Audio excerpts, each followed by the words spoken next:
All right. Hey, guys, we are live on the 90th Red Room. I am here with Soroosh and Tracy.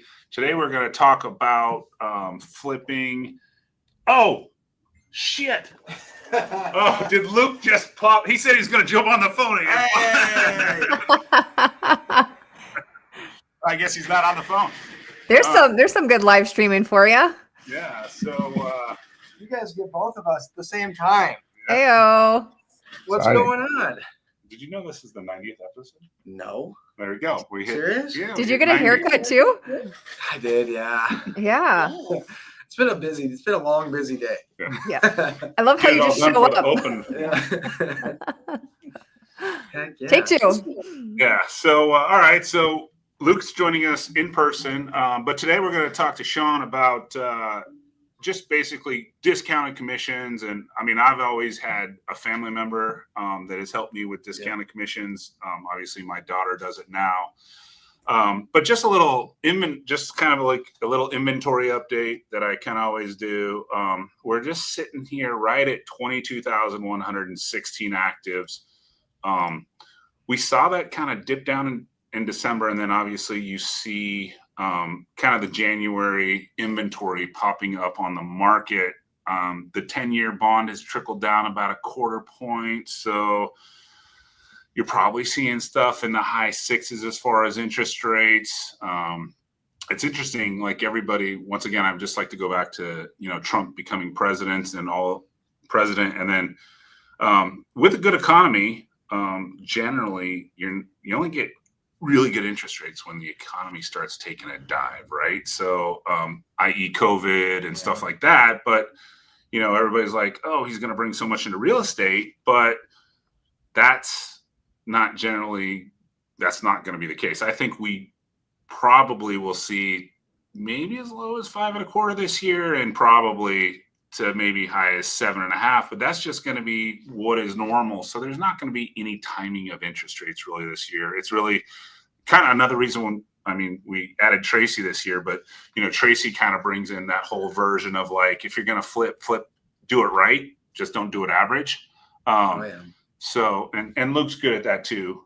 But that's, Tracy's strong point. But with all that, I mean, obviously, you can't be paying 3% commissions on the listing side. It just doesn't work, whether you are an agent yourself or have someone in your team. But if you are flipping and you're kind of solopreneur, like having a guy like Sean, and he's got an interesting story, wholesale guy to institutional guy, now to entrepreneur.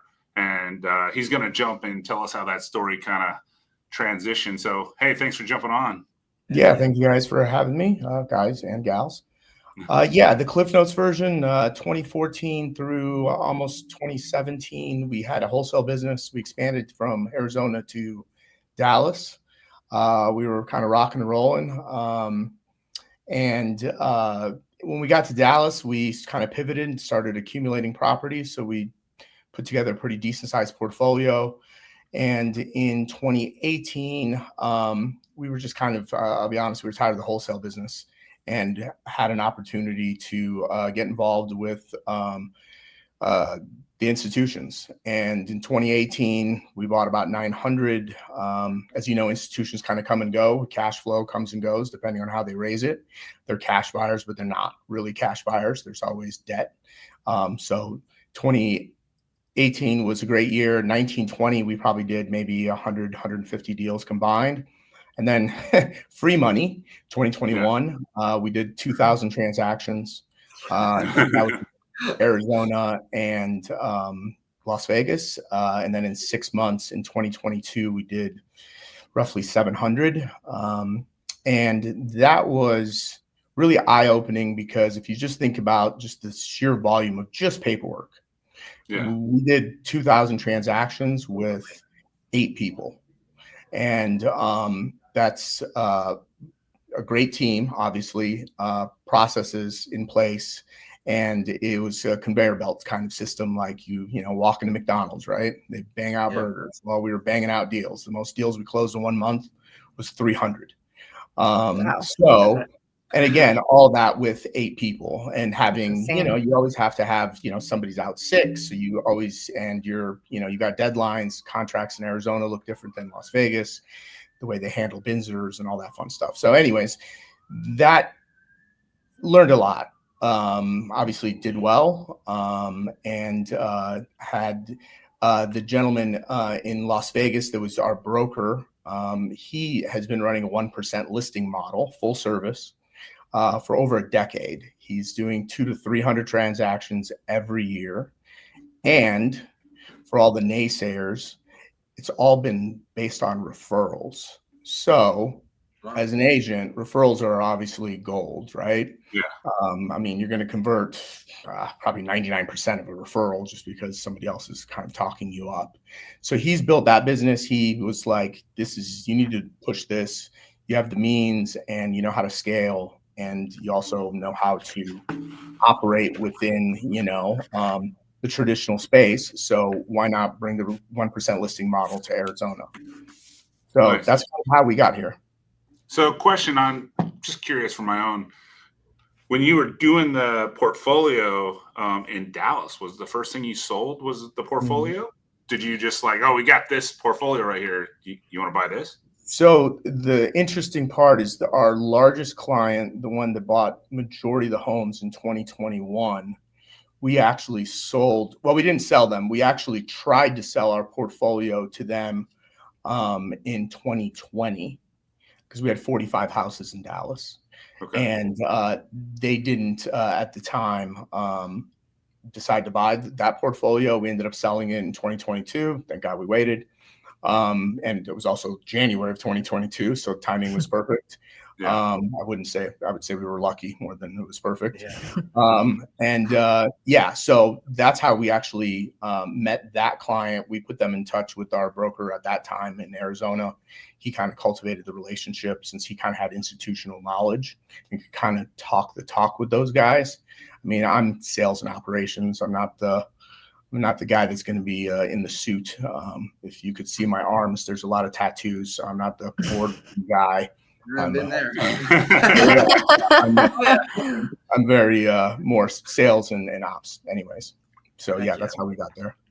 Sean, I got a quick question for you. Yeah. So when you say you guys all have different roles, and so is it like some guys are in the sales side, one person is really just responsible for like Binzer? I mean, is it kind of along those lines? I mean, because you start talking about doing 300 deals in a month with 8 people. I'm sure it has to be so insanely streamlined. I couldn't even imagine. So at that time, I had 2 personal assistants. Every offer that went out actually looked like it was coming from my email, which it was. I was copied, had my personal cell phone number on it, if you can imagine that. And then it went out. Both of the assistants were copied.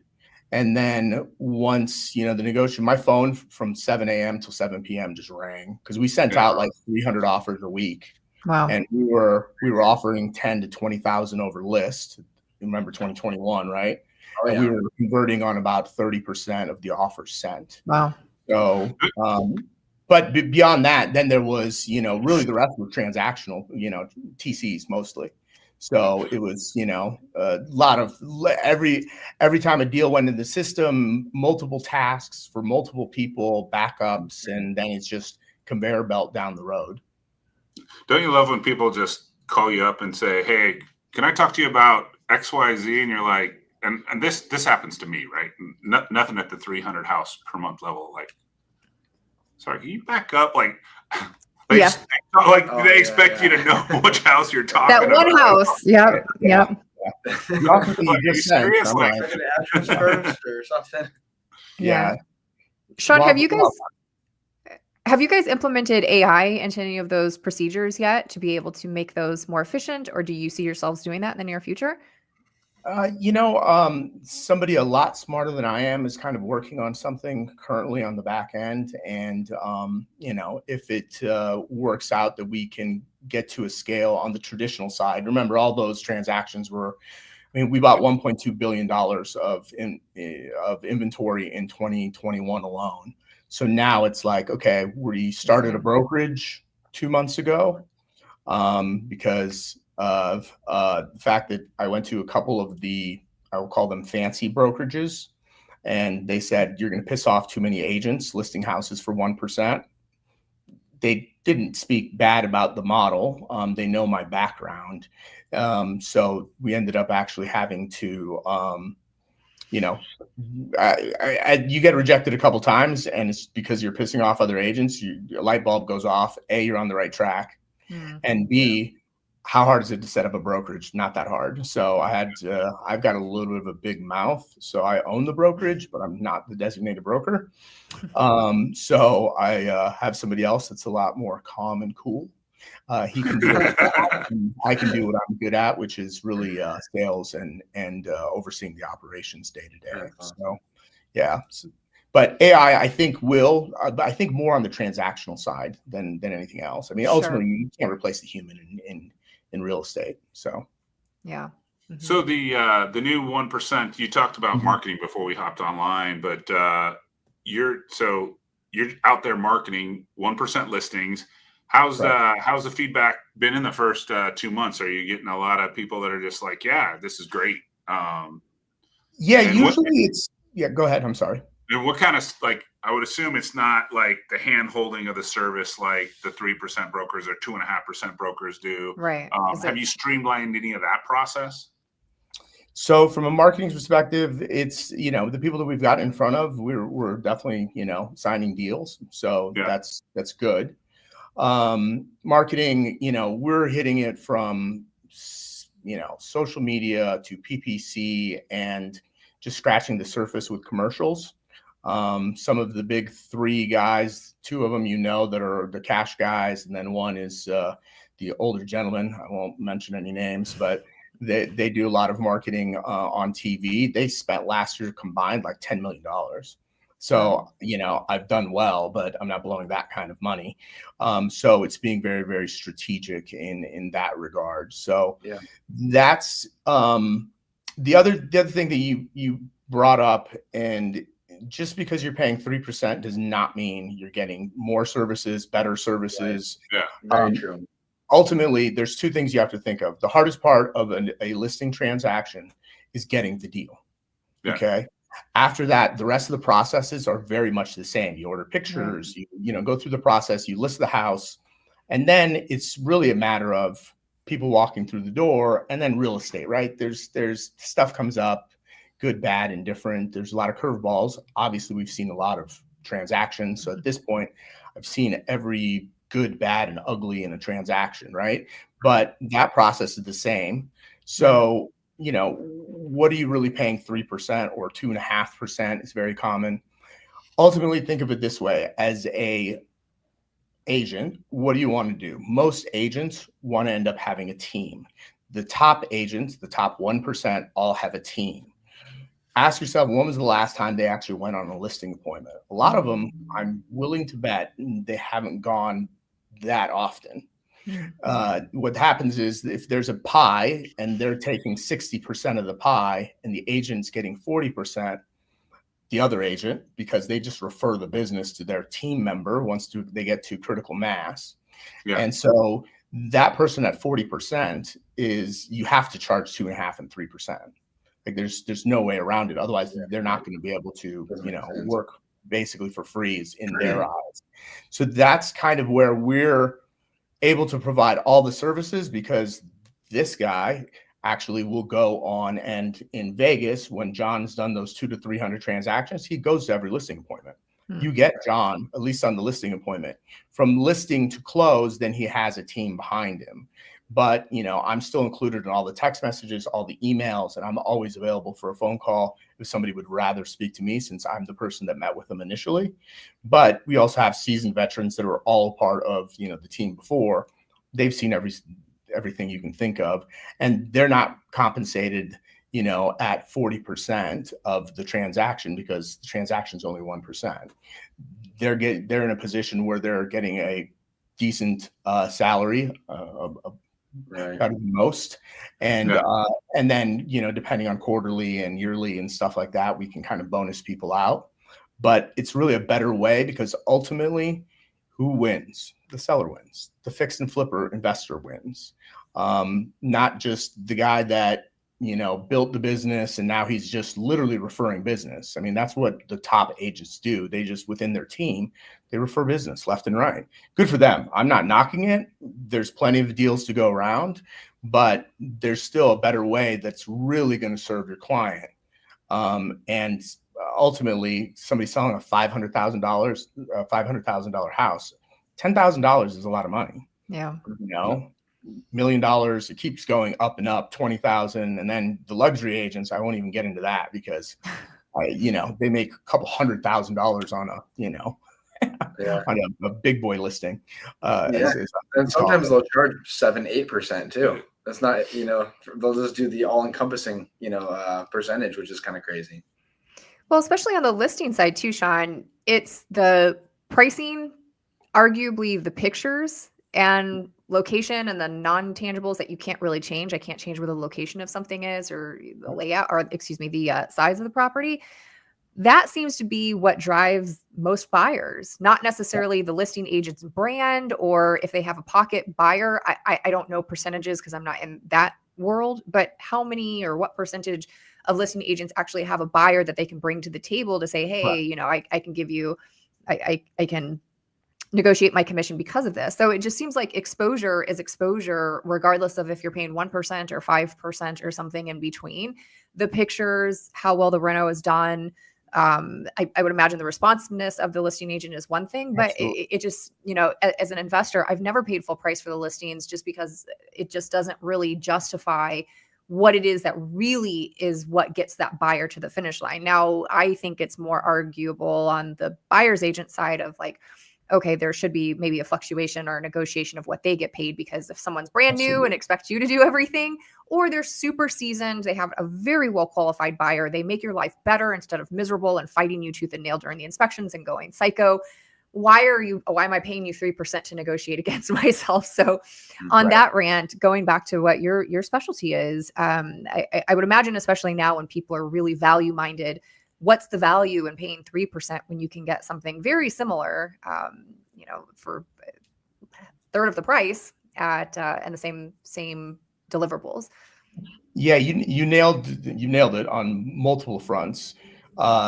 You can't, ultimately the buyer's agent and how now the world of after the lawsuits, so things have changed, right? We can't really give direction to the sellers. And I tell them is, look, we're charging 1%, you're saving X dollars. The listing size, in my opinion, does less work than the buyer agent. So when they ask, we just say, ultimately, I'm not driving around one couple or one person to 50 houses and hoping that, that's the one. So there's a lot of work involved in that regard. So I think that that's it's what we tell the sellers. Like, you need to, you don't need to, but we think that they are worth a little bit more in the transaction. So it's up to you. And then, hey, it's 0 to 3%. But I have also, every buyer's agent now sends this addendum, which requests their commission anyways. So even if they do a listing agreement with 1% and 0 to the buyer side, which still rarely happens, the buyer's agent ends up sending the addendum asking for 2.5 anyways. And it's part of the negotiations. A lot of people aren't familiar with like Las Vegas. Las Vegas actually changed their listing agreement. It does not have a buy side compensation at all anywhere in it anymore. And that they have that addendum. So, if the agent calls and says, hey, what are you paying? Well, it's not on there. So we're not paying anything. But as a part of the negotiation, why don't you send your best offer, include what you want for compensation? So I think another thing too is that, how you're saying the buyer side is obviously a lot more important, or they have more work. I couldn't agree more, because the other thing is that their client is also trusting them to do the negotiation for them. I mean, not for them, but at least along with them, which obviously a lot of times, as we know, especially on the investment side as well, these people are making the biggest decision of their life a lot of times. Yeah. Their house is it's their nest egg. And so that one decision they're about to make on what they're going to negotiate, down to or up to, whatever that is many times a very, very, very big decision for them. And so I think that without having that person kind of in your corner to kind of, tell you what you think is right and what's not okay, you can put yourself in harm's way for sure.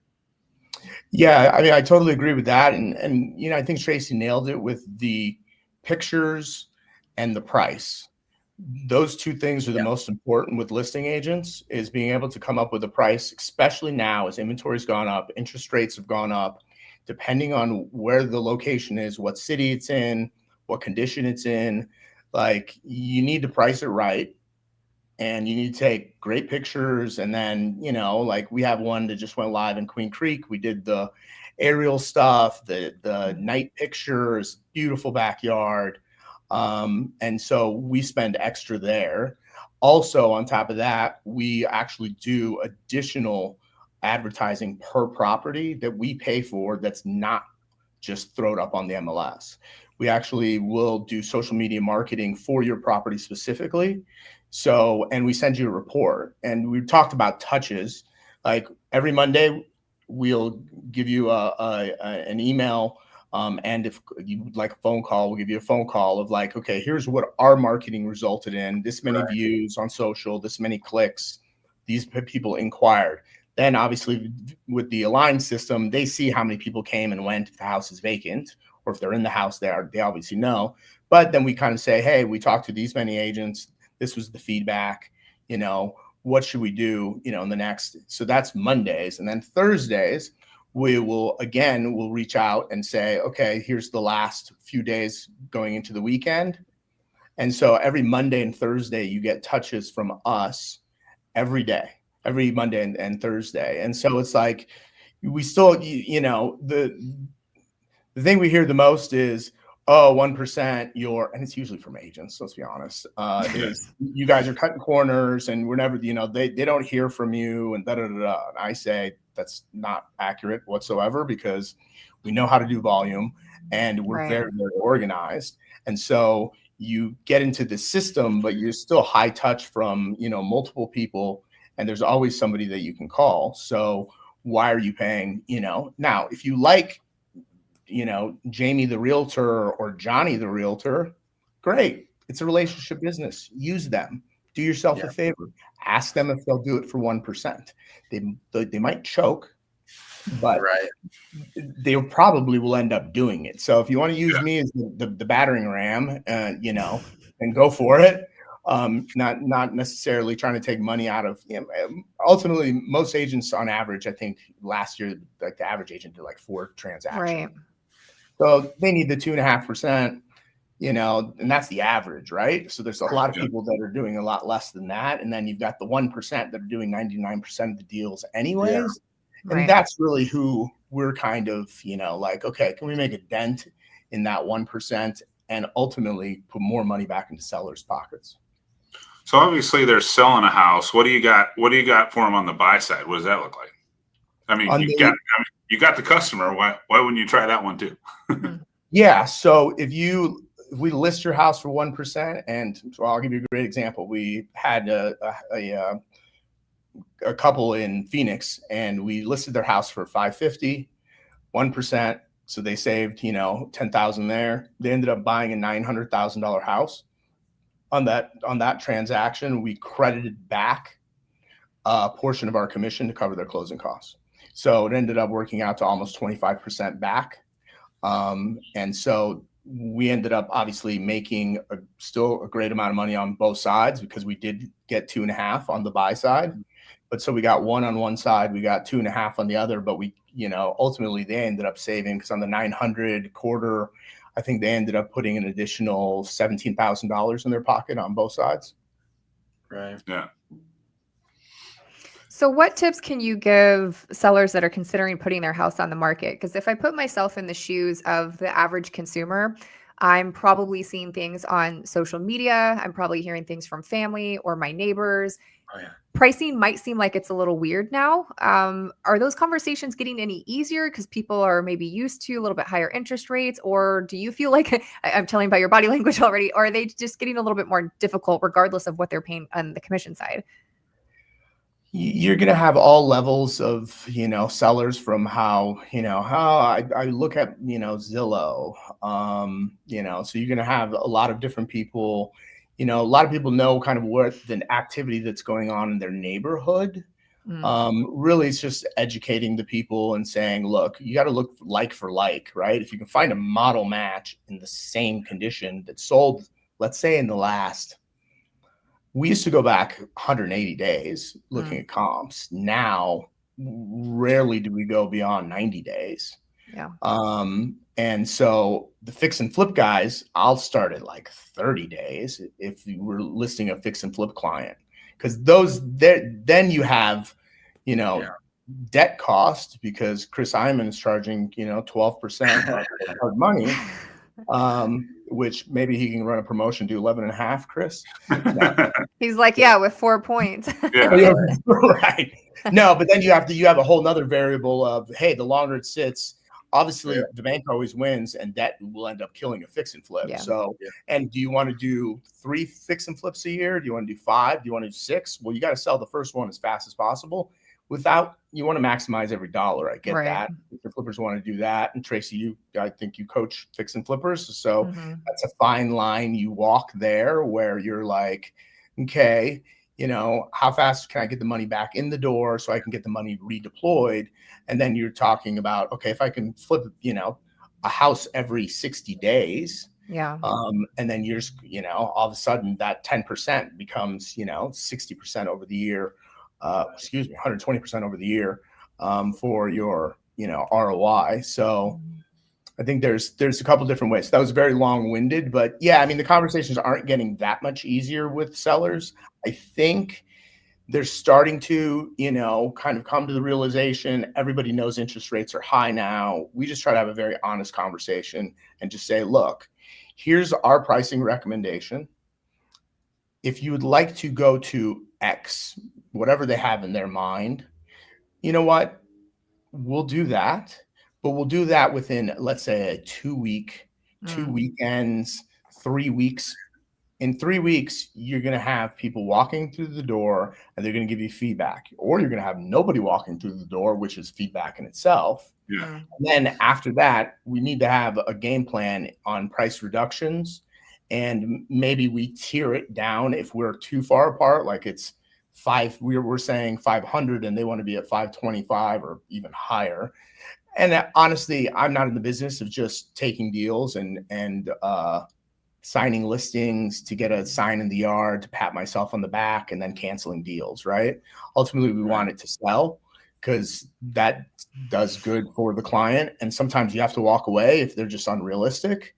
And I'm sure some other agent will do that. They'll put the stick in the yard. And we are getting a lot of listings from agents that, started at 590 and now we just listed it for 510. And they've wasted 120 days on market. So, anyway. It's funny, Sean, because it's the same thing on the wholesale side too. Because, same, I go on appointments and I'm like, I'm not going to just, put you under contract at this ridiculous price, with a 30-day inspection period, because I don't think it's going to actually sell. And there's a lot of people that are out there that do that still. They're like, oh, well, let's put it under contract and at least see if we can move it. And it's like, you don't understand how you're affecting these people by locking them up for 90 days when they're in the process of trying to move, or they're trying to buy a new house or whatever it is. And so, it's good to hear that, that there's that exact same respect, I guess, on that side as well, where it's like, don't just lock people up just to get your sign in, or just to, to be able to say you got a deal. Because at the end of the day, no one gets paid if no one, if nothing sells. Right.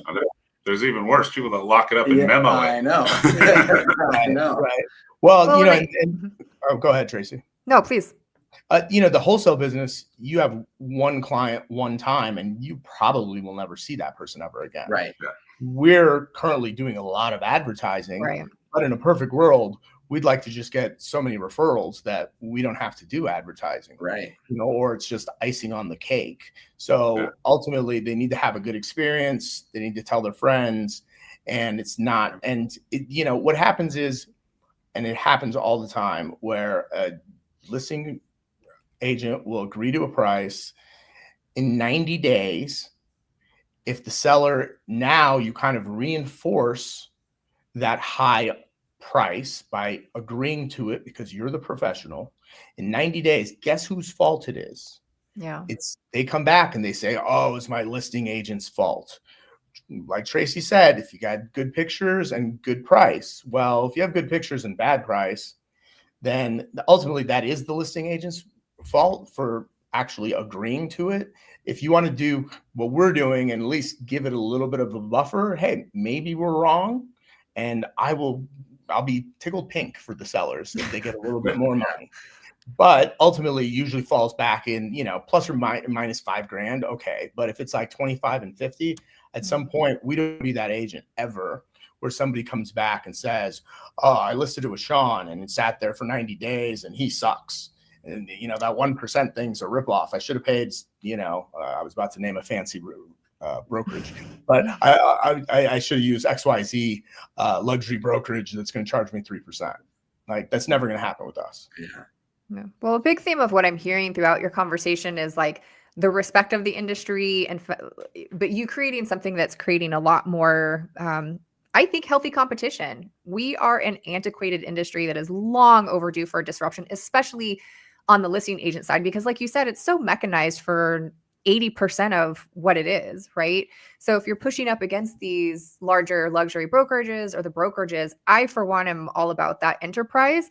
I think when we have this sort of friendly competition, especially at this volume level or lack thereof, it's going to force us to all be a little bit better. And if we're self-policing in some way to say, well, what are they doing and why don't I like that? And if it's challenging you because you thought easy money was always going to last and it's forcing you to be a little bit more precise and better and honest and have integrity, then that's on you, dog. Like, that's not an us problem. That's a you problem. So I think, like you said, it's probably a good sign that you're on the right path.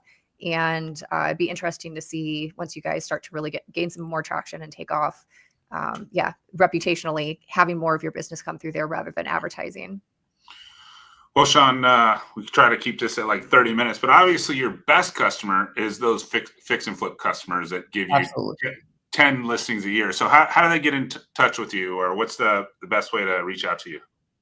You can go to 1%listingaz.com. That's the easiest way. And then just put in the notes, saw you on Iman's Redroom. That's the easiest way. Otherwise, I'm with a name like Soroosh Ghafari, I'm pretty easy to find online. All right, 1%listingaz.com. I just put it in the chat, so anybody who watches this down the road, over in the comments section, you'll see his website. You can just hop on there. So if you watch it tomorrow or a week from now, it'll be there. Awesome. Thank you so much, both, everybody. Yeah. Thanks for joining us. Thanks for jumping on. Thanks for being here, Sean. All right. Talk to you guys soon. See ya. See ya.